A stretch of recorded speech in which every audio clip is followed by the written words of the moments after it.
Hi, this is Alex from phpacademy.org with another video for the new Boston.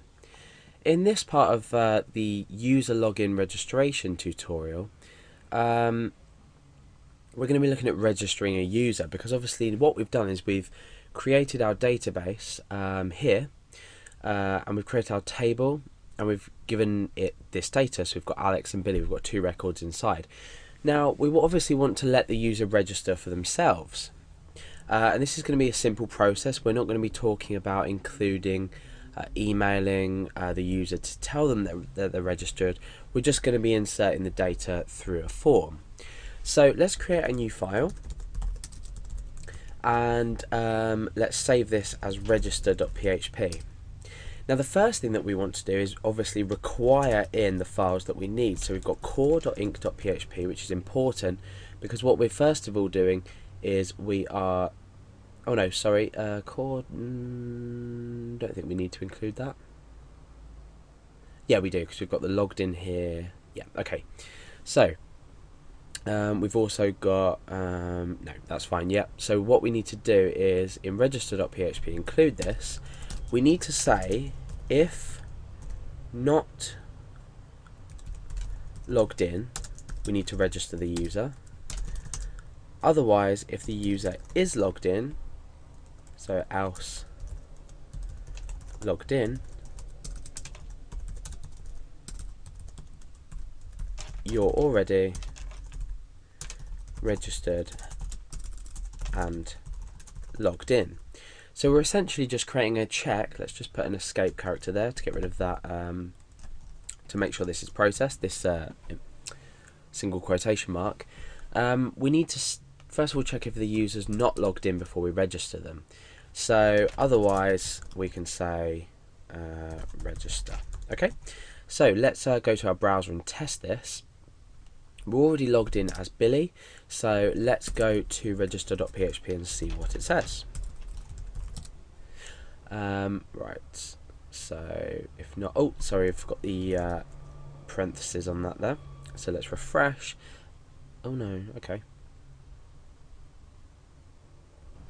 Oh, I see, we've got else if there. Okay, so a couple of mistakes there on my part.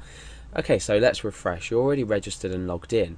So now what happens if we go back to index.php and we click on the log out button? We've now logged out, so presented back with our login form.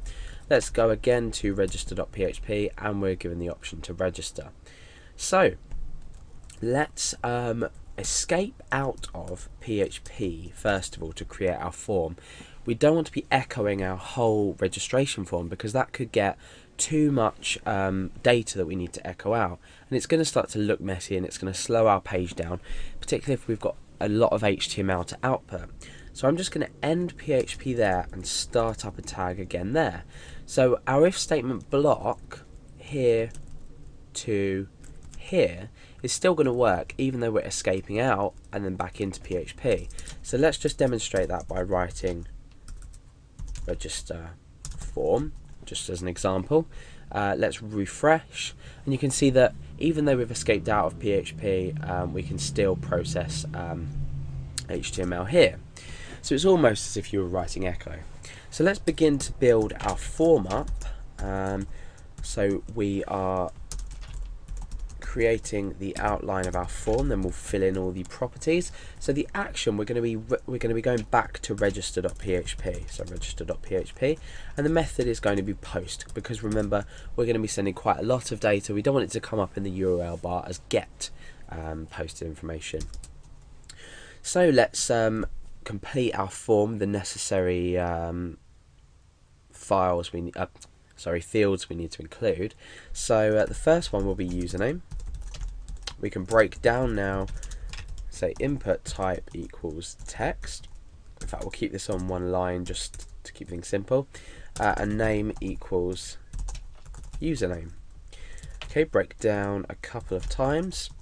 Obviously you can use better HTML, make it look a lot better, maybe use some CSS to format the style of everything, but for now I'm just keeping it very simple so we can focus on the PHP side of things. So password, we want to input type equals password, name equals password, and we want to break down once again. Now what we need to do is we're going to duplicate this, and we're going to say password, let's just put our colon in there, password again.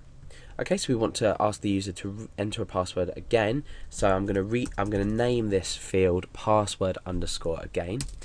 Now what we want to do is we want to ask for their first name and input type equals text, name equals first name. We want to break down a couple more, and we want to ask for their surname, the colon there. So you can build the form how you like. You don't need to do it like me and make it look, you know, messy or anything like that. Obviously the last element we need of this form is the input, or the submit button rather, so submit, and we're going to say name, or no, not name, value equals register. Okay, so we've got a registration button there. So let's go and preview our page. Let's refresh the page. Okay, so we've got this basic form separated down. Doesn't look very nice, but we're going to make it do its job. So we are going to require all fields. We've got username, we've got password, password again, first name and surname. Now these are a few things that we need to do in this process. We need to check if the username already exists in the database. That's important because we don't want to register a user with the same username. We need to check the password here against the password that's retyped to make sure it matches, because obviously we can't see the password that we're typing in. So if the user was to accidentally type, say, an extra character on the end, they might not be able to immediately see that, so they might not remember their password or know what their password is. And we've got first name and surname. We click register, this data is transferred and it goes into the database. Okay, so that's what we need to do.